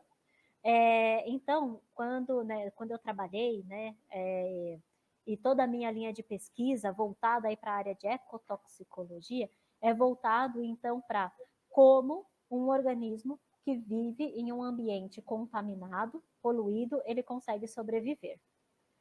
Basicamente isso. Eu não trabalhei, né, com seres humanos e com doenças relacionadas ao homem. Trabalhei com doenças relacionadas aos animais e principalmente ao que a gente chama de invertebrados. Invertebrados é um grupo de animais que eles não apresentam ossos internos, né? Não apresentam aí esqueleto. Então, todo o seu organismo, ele apresenta, né? Alguns aí apresentam, por exemplo, uma carapaça, que a gente chama de exoesqueleto, que seria um esqueleto para fora do corpo, mas que na verdade não é composto de osso, né? Então a gente não tem ossos nesses invertebrados. Então por isso, né, que eles também são considerados invertebrados, que não apresentam ossos, não apresentam vértebras, né? Como por exemplo nós seres humanos, né, e outros animais, por exemplo, do grupo dos vertebrados, que são aqueles que apresentam ossos, vértebras e tudo mais. E especificamente eu trabalhei com um grupo de invertebrados que são os artrópodes. Os artrópodes são aqueles, né, grupo de animais que apresentam patas articuladas, não apresentam ossos e apresentam, né, eles possuem então aquela carapaça, aquela casquinha, né, por cima ali do corpo. Quem faz parte desse grupo, né? Esse grupo ele é muito grande, na verdade, então você tem todos os insetos pertencentes a esse grupo. Então, por exemplo, a barata, mosca, mosquito, você tem, por exemplo, as joaninhas, ou seja, todos os insetos fazem parte desse grupo. Você tem os aracnídeos, que são, por exemplo, as aranhas e os escorpiões, também fazem parte desse grupo aí dos artrópodes. E eu trabalhei com um grupo em específico que são os crustáceos, que são os organismos que vivem ali no mar, que vivem né, nos oceanos, nos rios, que são, por exemplo, os caranguejos, os siris, os camarões, lagostas, né? Então são esses organismos. E aí, é justamente o que eu estudava neles, então, né? Por que eles eram aí tão importantes para mim, né, nesse caso? Justamente porque dentro de um ambiente contaminado, eles são o que a gente chama de bioindicadores. Bio, né, significa, Sim. então, organismos que indicam, nesse caso, um grau de poluição. Então, bioindicadores, então, são organismos que indicam um grau de poluição. Então, você tem, por exemplo, organismos que são tão sensíveis a mudanças, por exemplo, ambientais, que esses organismos simplesmente morrem. Ou você tem outros organismos que eles conseguem indicar a presença de contaminação naquele lugar, mas ele não necessariamente morre, mas ele consegue se adaptar àquele lugar e ele consegue sobreviver àquele lugar, apesar da contaminação que existe naquele lugar. Então, os anfíbios entram nisso, né? Desculpa te cortar. Os anfíbios também são bioindicadores, né? Também, anfíbios também são bioindicadores, apesar deles não serem invertebrados, ele está no grupo lá dos vertebrados, né? Mas sim, também são bioindicadores. A gente tem, por exemplo, também os líquens, né? A gente tem aquelas associações de algas com fungos, que também são bioindicadores. A gente tem outras plantas também que são, por exemplo, bioindicadores. Então, entra nesse grupo, né, de organismos, então, que indicam contaminação. Esses organismos com quem eu trabalhei, que foram caranguejos e siris, trabalhei, então, também trabalhei com lagostas, né, no caso, e também com camarão, mas basicamente toda a minha pesquisa foi centrada em caranguejos e siris. Esses organismos, então, eles não necessariamente eles morrem em um ambiente contaminado, mas eles se estressam a tal ponto que eles modificam muitas vezes as suas estruturas externas, como também eles modificam, por exemplo, as suas estruturas e o seu funcionamento interno para ele conseguir, então, sobreviver nesse ambiente. Por exemplo, eu peguei um animal em uma das minhas coletas, né? Trabalhei. O Darwin dá uma mexida, uhul! Exato, exato. Exato, Darwin pira nesse caso, né? Então, em uma das minhas coletas, né, de animais que eu estava fazendo, por exemplo, a gente pegou um caranguejo, né? Então a gente coletou um caranguejo que vocês, não sei se vocês conhecem, né, o animal, mas as patinhas dele, as patas dianteiras, né, na parte da frente, então ele tem duas patas em formato de pinça, exatamente aí como o Anderson fez, né? Aí, eu então, achei que ele estava dançando com castanhola. A dança.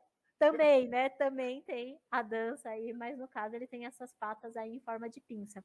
E aí, um dos animais que eu coletei, a pata dianteira deles, uma delas, estava em formato, e tinha mãozinhas mesmo, né? Então era uma mãozinha que tinha dedinhos. Uau! E não tinha pinça, né? Não tinha esse formato de pinça.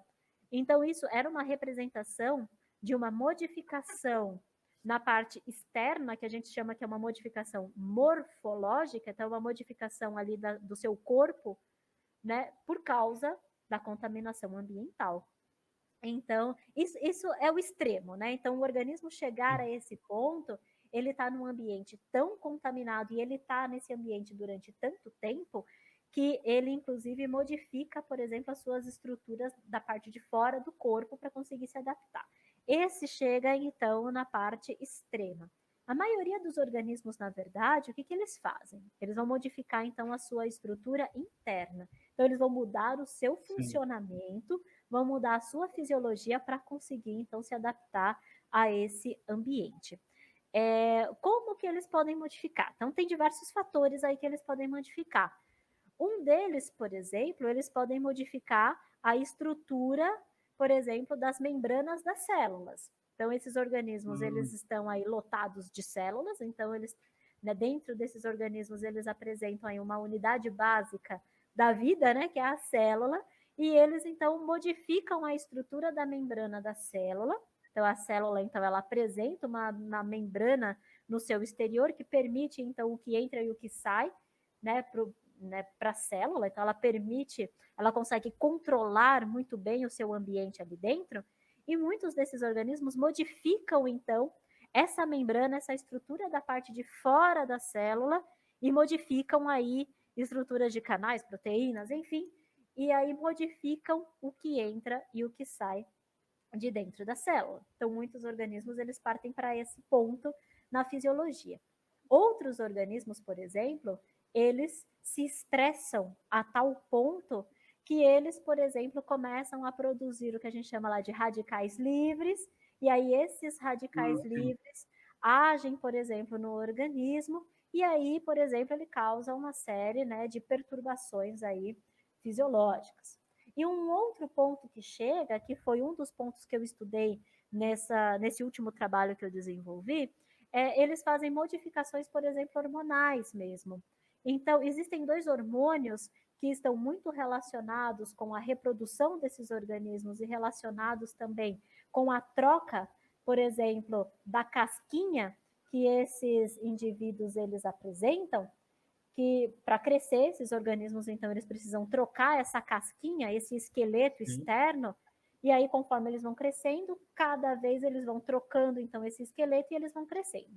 Isso é o que a gente chama de muda, né? Então, eles fazem aí esse processo de muda, passam por esse processo, trocam a casquinha, crescem, né? Formam uma casquinha nova, e a partir daí eles conseguem se reproduzir, e toda vez que vai crescendo, eles vão trocando essa casquinha. E para que isso aconteça, existem 2 hormônios importantes para que isso aconteça, que é o hormônio que estimula o processo de muda e o hormônio que inibe o processo de muda.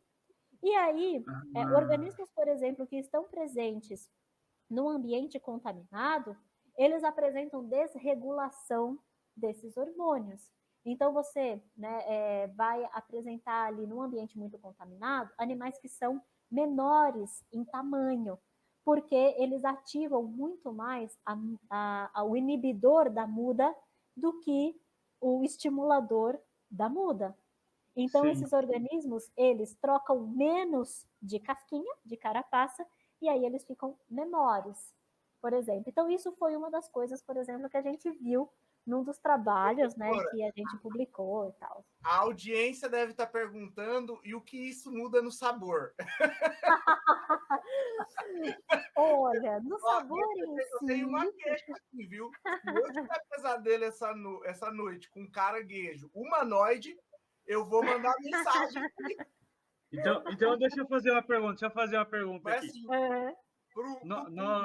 nós vamos virar caranguejos? Porque assim, a gente sabe que existe o processo de carcinização, né? Sim. Não, a gente pode passar por esse processo? Aí deve ter alguém na audiência perguntando o que é carcinização, e aí existe até uma piada de que tudo no fim vira um caranguejo. Essa mutação começa pela dancinha, é isso? Se começar pela dancinha, o Anderson já está passando por esse processo, né?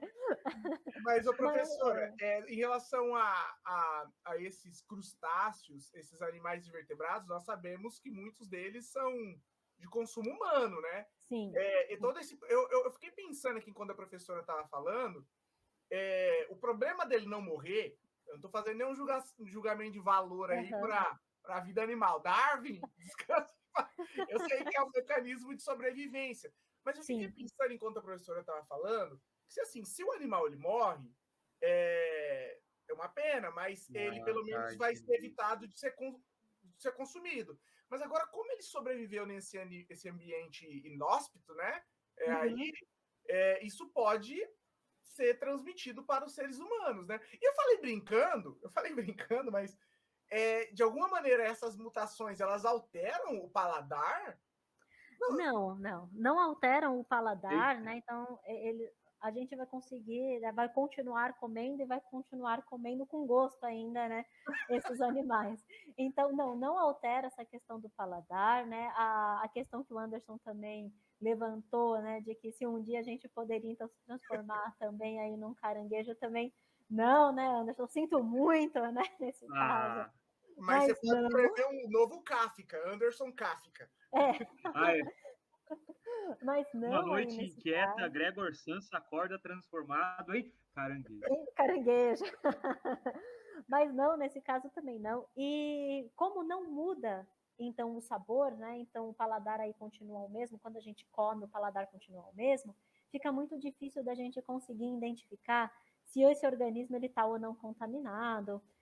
E aí entra o que a gente, o que mexe muito mais na nossa saúde, que é se esse organismo então ele está contaminado, se eu consumo esse organismo, eu estou ingerindo esses contaminantes. E muitas vezes esses contaminantes são, por exemplo, metais tóxicos, né? Então, por exemplo, eu estou ingerindo muitos contaminantes que tem, por exemplo, no mangue, né? Cádmio, por exemplo. Então, tem muito desse metal no mangue, por causa do descarte irregular, muitas vezes, de pilhas, baterias, tinturas, né?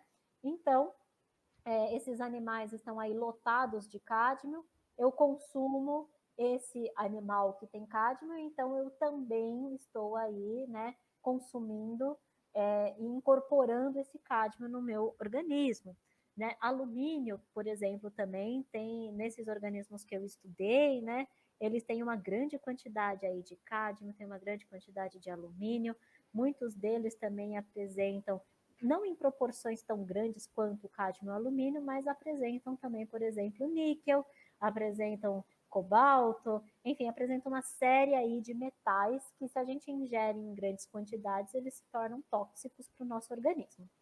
E aí, isso me lembra um estudo, né, e um desastre, na verdade, que aconteceu no Japão. Então, teve um desastre em uma indústria no Japão, onde ela liberou uma grande quantidade de cádmio num rio. Os peixes, nesse caso, se contaminaram e os japoneses, né, que consumiram esses peixes contaminados, eles também se contaminaram de cádmio e muitos deles começaram a desenvolver câncer, principalmente câncer nos rins, câncer, por exemplo, nos órgãos reprodutores. Então, as mulheres, né, com câncer, por exemplo, no útero, os homens, né, com muito câncer também ali no pênis, testículo, né? Então, esse consumo, às vezes, exacerbado, né, exagerado, né, provoca contaminação na gente.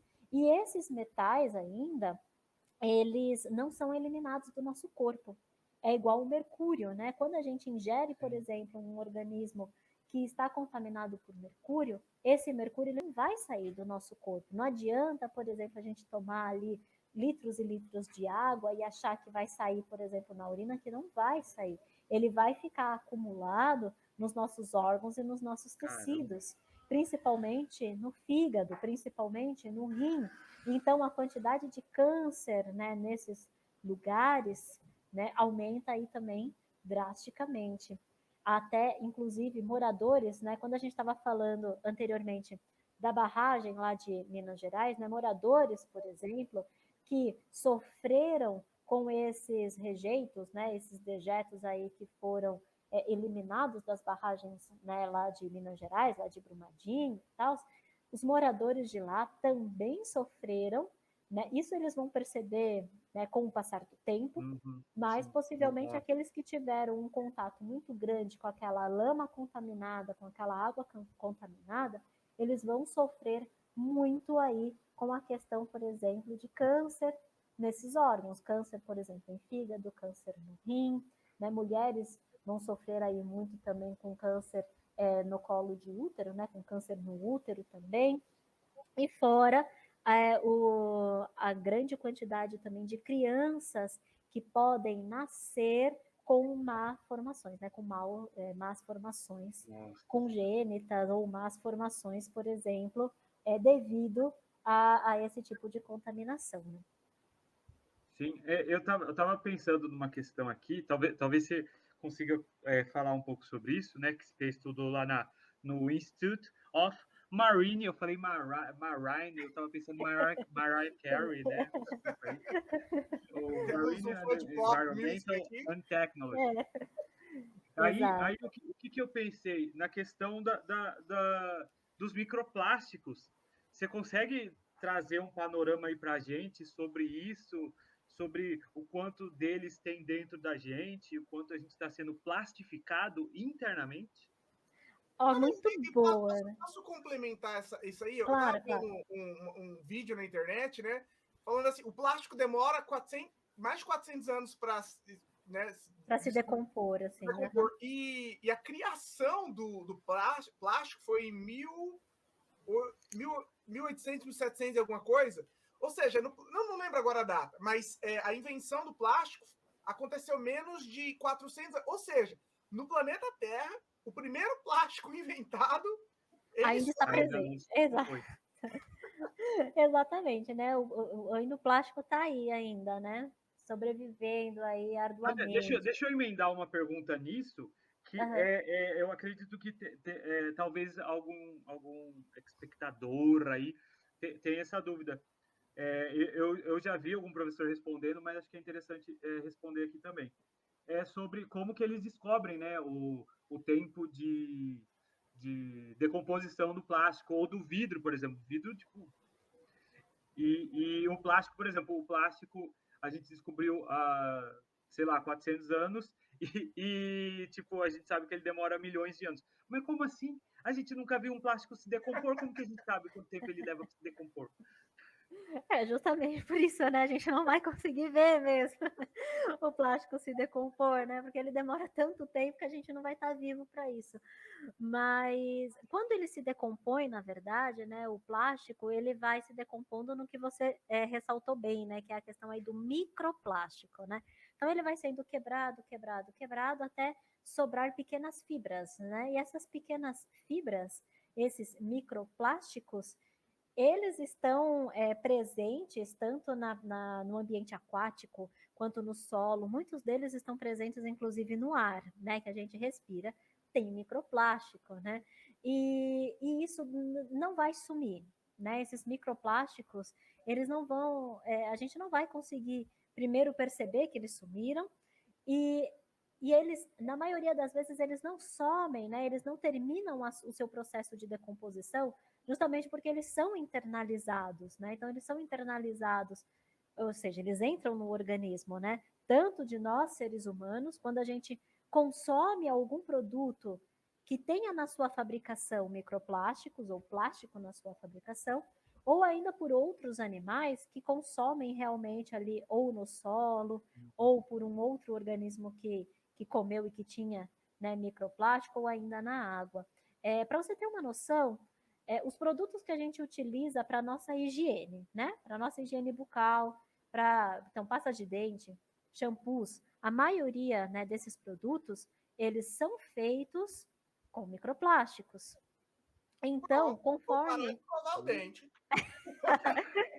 Aí você vai entrar num outro problema também, né? Que aí é a questão, né, da sua saúde bucal. Mas, enfim, aí já é um outro problema. Mas muitos... Outro podcast, já está marcado. Exato, aí já entra num outro podcast. Mas aí, a questão aí do microplástico, então ele é utilizado na fabricação de muitos produtos. Então fica muito difícil a gente deixar de utilizar ou a gente deixar de consumir microplásticos. Inclusive, eu Deixa eu estava vendo... só fazer uma pergunta sobre isso, desculpa cortar. É benéfico o uso desses microplásticos nesses produtos? Estou falando também na questão ambiental. Isso é um tipo de reciclagem? Não, na verdade não. Ele é utilizado, esses microplásticos, por exemplo, na pasta de dente, porque quando a gente escova o dente, o microplástico, pelas suas ranhuras, ele se torna abrasivo. Então, aí ele retira, por exemplo, as placas bacterianas que tem nos nossos dentes. Então, é basicamente por causa disso. Mas muitos outros produtos agora, né, muitas outras empresas, eles estão lançando produtos como detergentes também, né, e produtos, por exemplo, de higiene bucal, como pastas de dente ou shampoos, né, que apresentam o que eles chamam de microplásticos biodegradáveis, né, que quando eles entram, por exemplo, na água, aí eles são atacados, por exemplo, por bactérias que diminuem um pouco, então, a sua ação e a sua contaminação no ambiente, né? Então, existem esses tipos de produtos.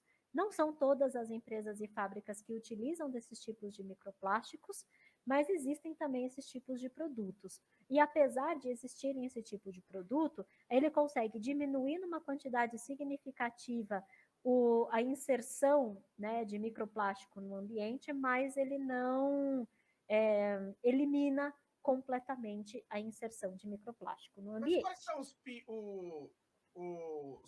piores problemas, assim, da ingestão do microplástico? E depois, professora, por favor, diz para nós que ela vai dar umas boas notícias. A gente só está tendo umas notícias, né, por enquanto. Não vai ser destruído, que existe uma esperança para a humanidade. E a gente pode mas teve uma boa notícia, a gente não vai virar caranguejo. Já tenho. Aí, exato, já tem uma boa notícia, né? Então, o Anderson aí já deu uma boa notícia para gente. Mas em relação aos animais, por exemplo, né, quando a gente ingere um microplástico, esse microplástico, ele, da mesma maneira como os metais tóxicos, eles não serão degradados pelo nosso corpo. Então, eles não serão eliminados também no nosso corpo. E dos animais a mesma coisa. Então, eles vão ficar ali, olha, grudadinhos nos nossos órgãos. Né? Ainda não se sabe ao certo, né, no ser humano, quais os tipos de doenças, por exemplo, que esses microplásticos eles podem ocasionar.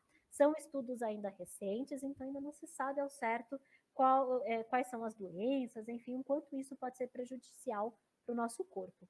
Mas nos organismos aquáticos, né, existem muitos trabalhos, por exemplo, com ostras e mexilhões em relação ao microplástico, de que o microplástico nesses organismos também fica ali grudadinho nos órgãos desses organismos, causando também aí problemas de estresse nesses animais, modificando também a fisiologia desses animais, e muitos desses animais também morrem devido a esse grande, né, estresse aí ocasionado. Mas a questão, por exemplo, também de que doença provoca nesses animais ainda está em fase aí de pesquisa e de estudo, e não se sabe também ao certo a respeito disso. E aí eu estava vendo uma reportagem hoje, inclusive, a respeito de que já encontraram, né, microplásticos circulando na corrente sanguínea de nós, seres humanos, né?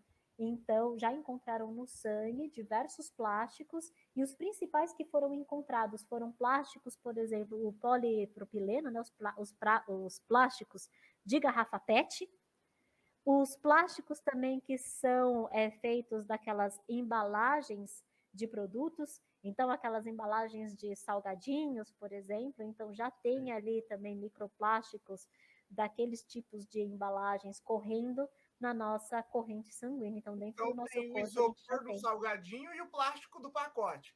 Exato. E de outros alimentos, você citou o isopor, de outros alimentos que vêm em isopores, por exemplo, né, a gente também já tem o consumo de microplástico desses alimentos. Então, essas embalagens, por exemplo, que a gente compra nos deliveries, né, que vem, por exemplo, naquela embalagem de isopor, a gente já está consumindo e já está circulando no nosso corpo e na nossa corrente sanguínea microplásticos que são aí utilizados para a fabricação de isopor. Eu falei brincando, é verdade que a gente é verdade. É verdade, né? Saiu, se eu não me engano, hoje uma reportagem sobre. Não é no salgadinho, não.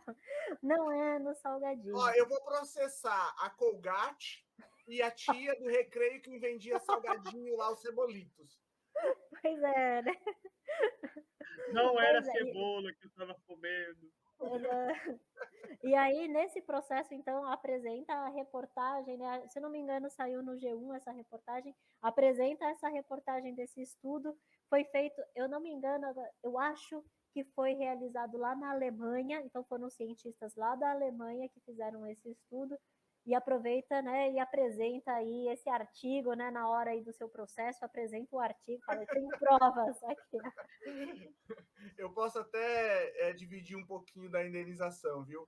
Mas, professor, mas assim, realmente, num tom de brincadeira, né, a gente está nesse bate-papo, mas assim, existem medidas, existem algumas soluções práticas, alguma coisa feita pelo ser humano que reduz os danos, que melhora nossa vida no planeta Terra, sei lá, existem coisas bem-sucedidas sendo feitas, né, nessa área, nos dê boas notícias, por favor. A gente não vai virar caranguejo e nem homens de plástico, né?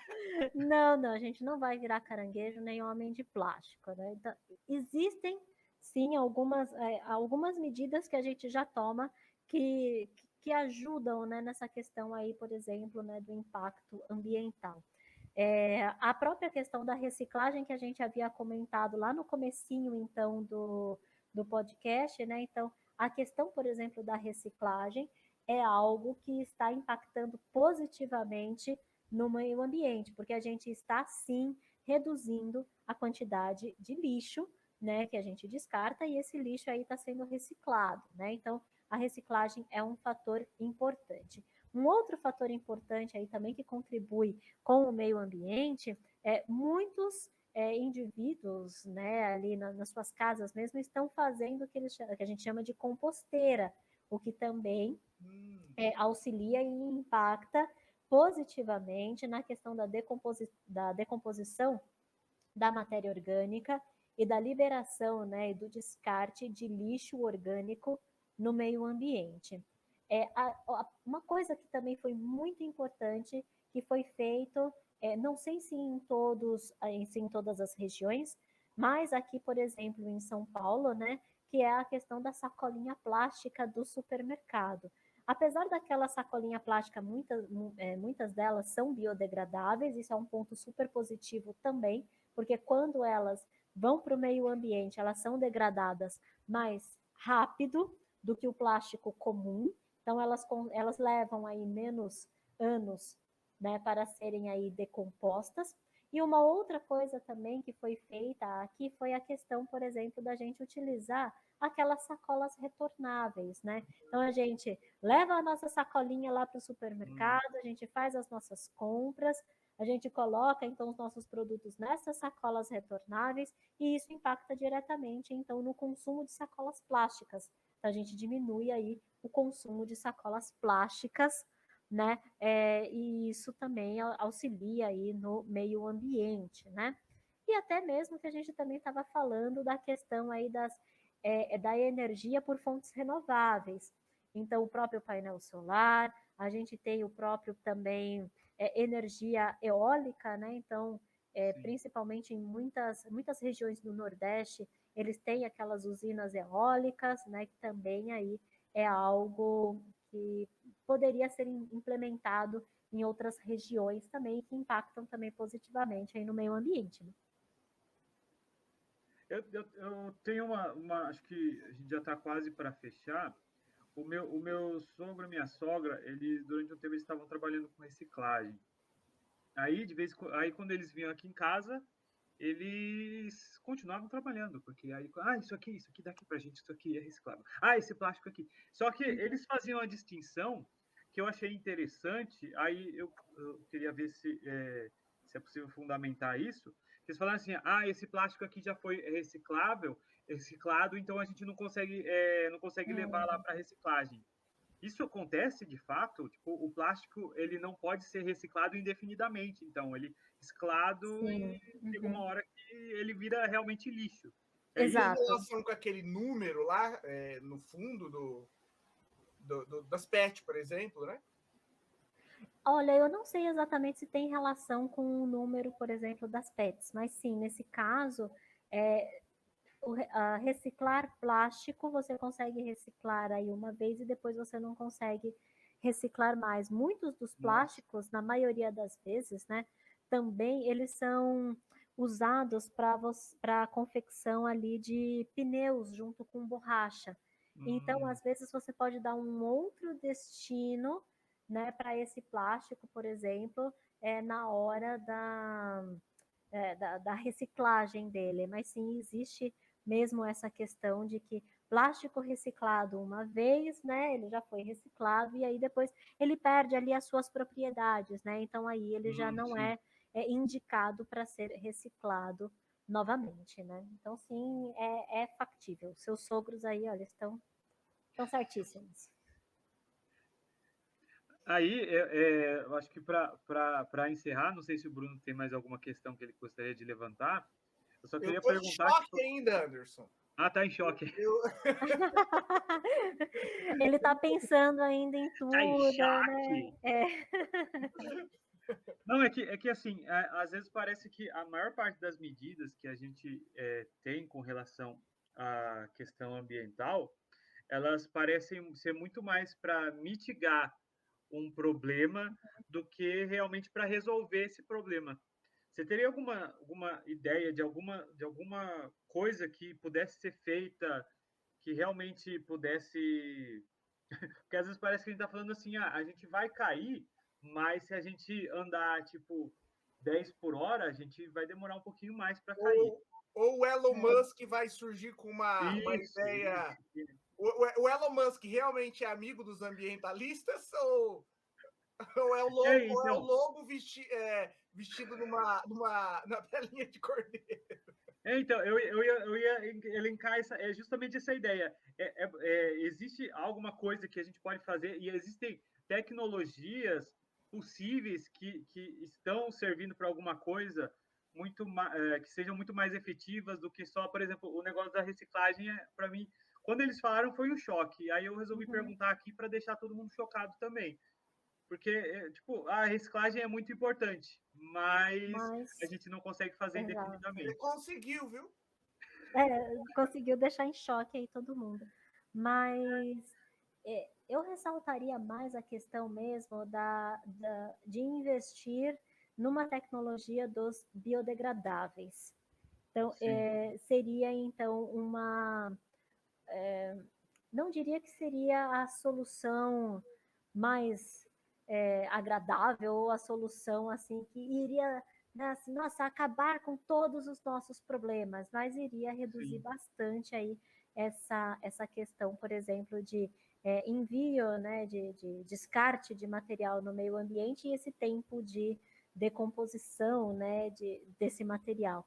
Então, eu acredito que investir mesmo na questão aí dos biodegradáveis, investir na tecnologia dos biodegradáveis, investir na tecnologia também de novas pesquisas para a fabricação de novos produtos biodegradáveis. A gente tem agora, né, por exemplo, os detergentes, né, muitos detergentes aí são biodegradáveis, a gente tem algumas sacolinhas plásticas que são biodegradáveis, mas a gente tem uma série de outros produtos que são lançados no meio ambiente que não são biodegradáveis, né? Então, investir nessa questão aí dos biodegradáveis seria uma boa solução para a gente conseguir amenizar um pouco mais os nossos problemas aí com relação ao lixo, principalmente, e a descarte de plásticos, né, e de materiais aí que não são utilizados posteriormente, né?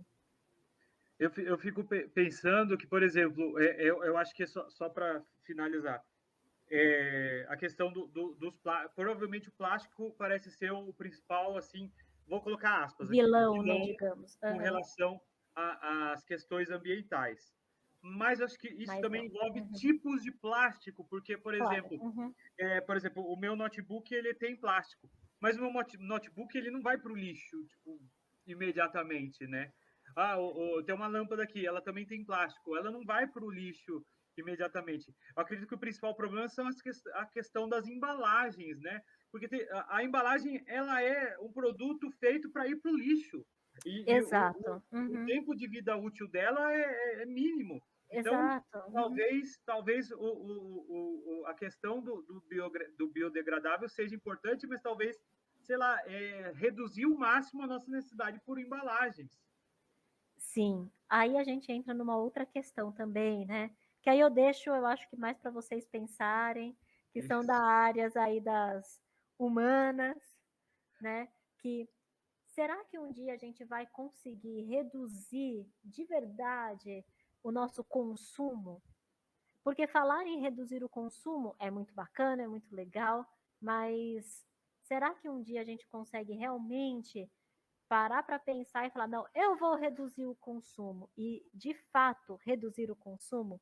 Então, aí a gente entra numa questão, né, que eu acho que seria importante a gente pensar também, e aí eu deixo para vocês aí das humanidades. Olha, eu acho... Ah, não, pode falar, Bruno. Não, vai antes, vai na frente. Não, eu só ia falar que eu acho que a gente consegue, ao invés da gente terminar com um final feliz, com esperança, a gente terminou com uma reflexão. E aí, meu filho, o que Pois você vai é, fazer? exato, exato. Eu acho que a gente está mesmo num momento onde a gente realmente a gente precisa parar e pensar, né? A gente precisa refletir.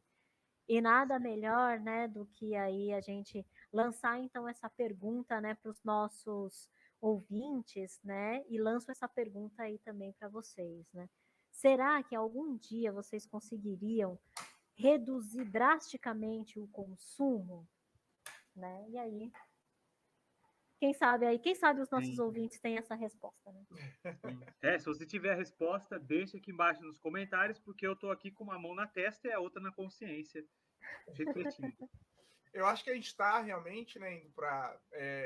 A gente gostaria de ouvir umas palavras finais da professora, talvez algum conselho. Eu, da minha parte, eu falo, seus cavalos que estão assistindo, com consciência.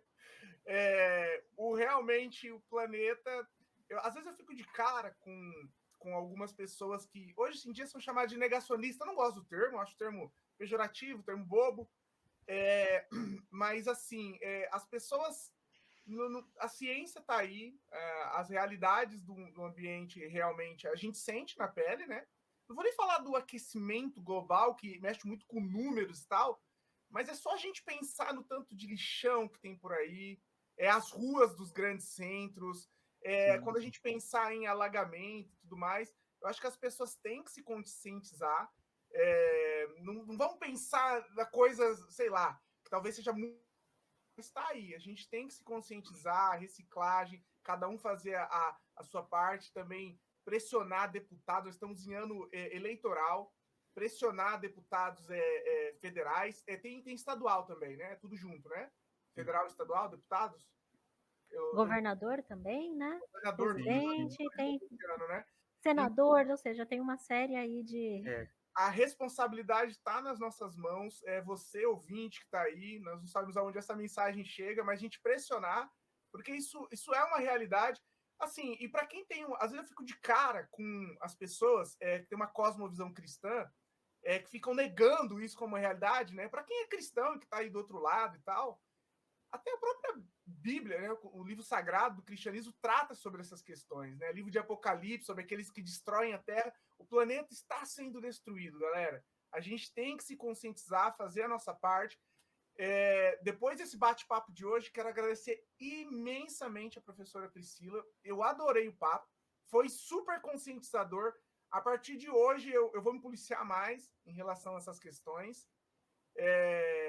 E eu acho que é isso, essa é a minha reflexão.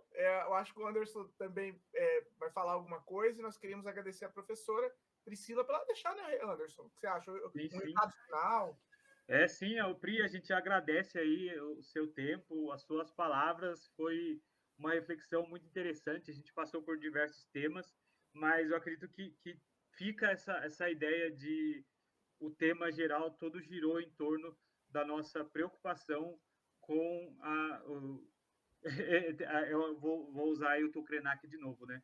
Nós não temos que salvar a natureza porque nós somos natureza. Quando a gente salva a natureza, a gente está se salvando também. Então, Pri, a gente agradece. Se você quiser compartilhar uma mensagem final aí, fique livre. E deixar as redes sociais também para as pessoas Isso. que gostaram de seguir. Perfeito, então, né? Olha, eu que agradeço, né, o convite, né? Foi muito bacana o nosso bate-papo também, gostei bastante, né, de ter participado, então muito obrigada aí pelo convite. E a mensagem final que eu poderia aí deixar para os nossos ouvintes, né, é justamente assim, a gente está vivendo agora. Então não adianta a gente necessariamente pensar em um futuro se a gente destrói o agora. Se a gente destrói o agora, não existe futuro. Então, para os nossos ouvintes aí, pensem no agora e façam atitudes conscientes que preservem o ambiente agora, porque a gente vai ver esses resultados lá no futuro. Perfeito. É isso aí. Muito obrigado.